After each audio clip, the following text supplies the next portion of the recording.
আসসালামু আলাইকুম। বর্তমান আমি অর্পণ বলছি, এটিএন নিউজের জেলার প্রতিনিধি।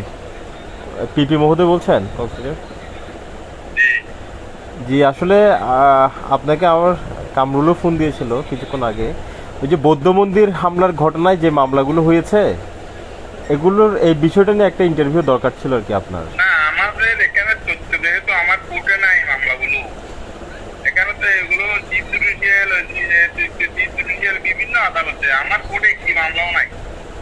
সেই হেতুতে আমি কি তথ্যটা বের করবো এগুলো নেই। আমি তো বারবার মোবাইলে বললাম না, ওই সব সব কোর্টের পিপিদের থেকে আপনারা যোগাযোগ করেন। মানে হচ্ছে জজ। আচ্ছা।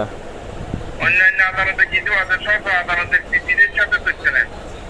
না, আপনার আদালতে একটাও নাই, জেলা জজ দায়ের আদালত? জেলা জজ আদালতে একটাও নাই। আমার ওখানে তো আপিল এই বিষয় মামলা করতে করতে সময় শেষ, ট্রায়াল কোর্ট হয় না। আচ্ছা আচ্ছা